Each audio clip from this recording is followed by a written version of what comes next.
Hey everyone, this is Paramita. Welcome back to my channel.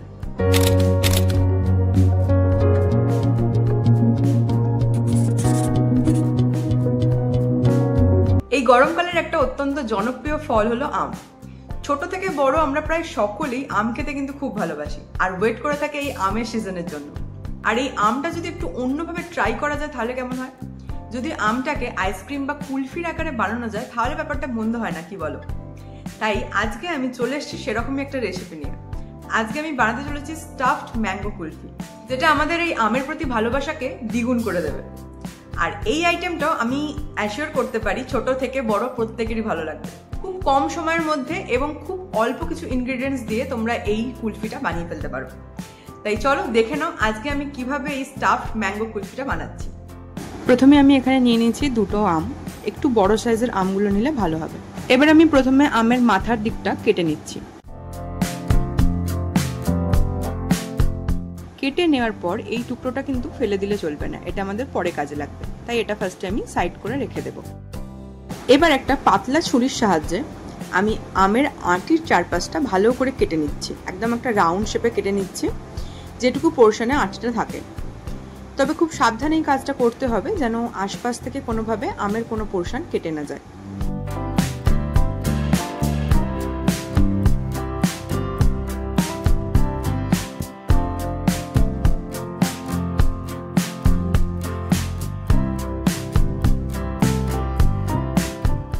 ভালো করে কেটে নেওয়ার পর একটা সাঁড়াশির সাহায্যে আমি এই আটিটাকে একটু ঘুরিয়ে ঘুরিয়ে বের করে নেব।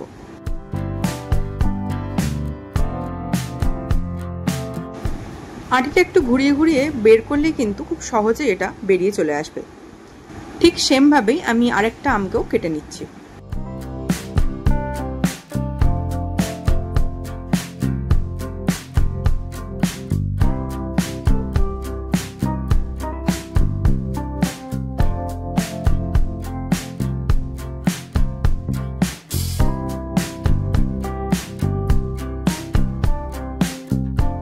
দুটো আমকেই আমি কেটে নিয়েছি। এবার আমি ভিতরে স্টাফিংসটা বানিয়ে নেব। দুটো আমের স্টাফিংসের জন্য আমি এখানে 1/2 লিটার দুধ নিয়ে নিয়েছি, মানে 500 গ্রাম মতো দুধ নিয়ে নিয়েছি। একটা কড়াইতে একটু গরম করে নেব দুধটা।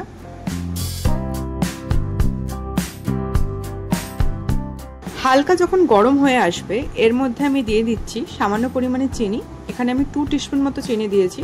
তোমরা যদি বেশি মিষ্টি প্রেফার করো তাহলে আরেকটু বেশি তোমরা চিনি ইউজ করতে পারো। চিনি দেওয়ার পর আমি এখানে দিয়ে নিচ্ছি একটু গুঁড়ো দুধ।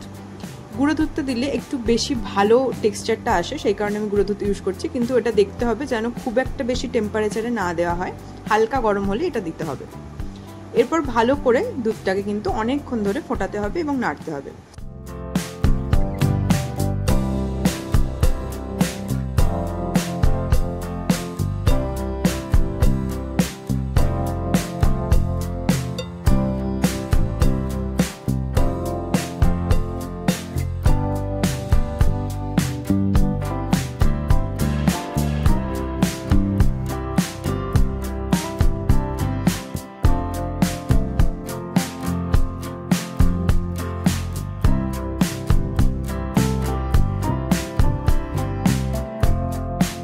দুধের পরিমাণটা এখানে অনেকটাই কমে এসছে, অর্থাৎ অনেকটাই ঘন হয়ে গেছে আমাদের এই স্টাফিংসটা। এর মধ্যে এবার আমি দিয়ে নিচ্ছি আমন্ড আর কাজু আমি কেটে রেখেছিলাম সেটা। এছাড়াও এতে তোমরা কেশর দিতে পারো বা তোমরা দিতে পারো পেস্তা বাদাম, যে কোনো রকম ড্রাই ফ্রুটসই কিন্তু এখানে ইউজ করা যাবে।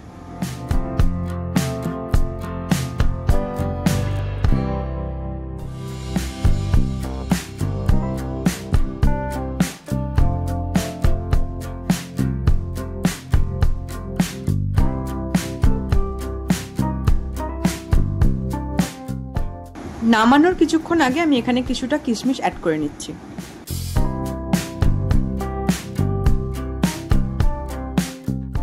যে পরিমাণ দুধ আমি ইউজ করেছিলাম তার 1/4 হয়ে এলে এটা আমাদের নামিয়ে নিতে হবে।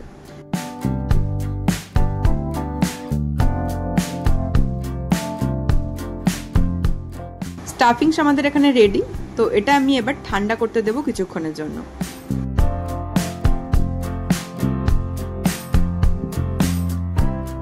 স্টাফিংসটা প্রায় ঠান্ডা হয়ে গেছে, এবার বাকি কাজটা করে নেব। স্টাফিংসটা এবার আমের মধ্যে ভরে নিচ্ছি।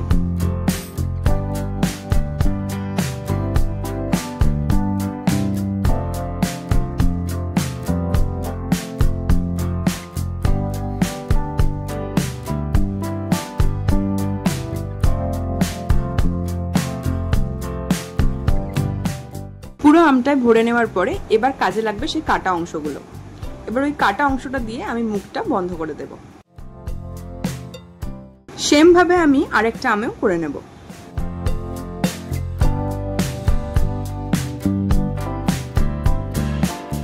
দুটো আমি আমাদের এখানে রেডি। এবার এটাকে ফ্রিজারে দেওয়ার জন্য আমি এটাকে এবার ডিপ ফ্রিজে রেখে দেবো বেশ কিছুক্ষণের জন্য। প্রায় 6 থেকে 7 ঘন্টা এটাকে রাখতে হবে।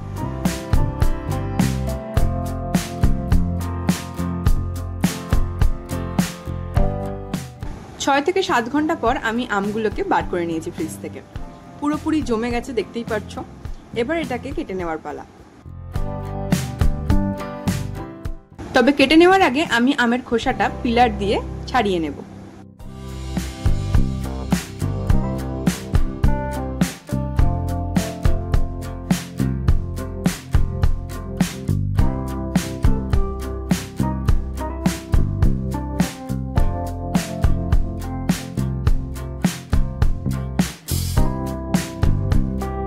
পুরো আমটা আমি ভালো করে খোসা ছাড়িয়ে নিয়েছি।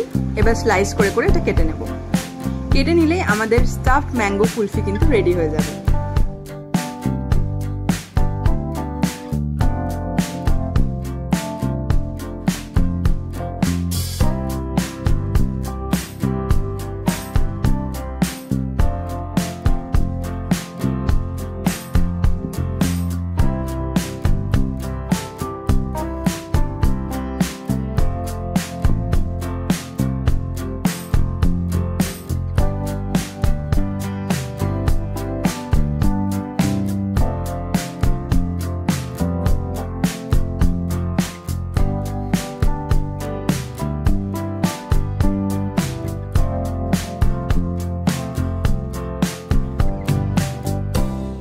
সো আমাদের ম্যাঙ্গো কুলফি এখানে রেডি অ্যান্ড সার্ভড।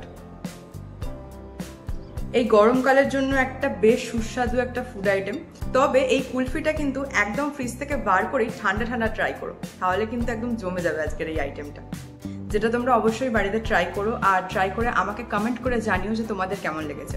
আর ভিডিওটা ভালো লাগলে অবশ্যই এটা লাইক করে দিও, নিজেদের ফ্রেন্ডস এন্ড ফ্যামিলির সাথে ভিডিওটা শেয়ার করো। আর আমার চ্যানেল যারা নতুন, চ্যানেলকে সাবস্ক্রাইব করে দিও, পাশে থাকা বেল আইকনটা অন করে দিও, যাতে তোমরা অল নোটিফিকেশন টাইমলি পেয়ে যাও। তো আজকের ভিডিও এতটাই, দেখা হচ্ছে নেক্সট ভিডিওতে। আজকের মতো টাটা।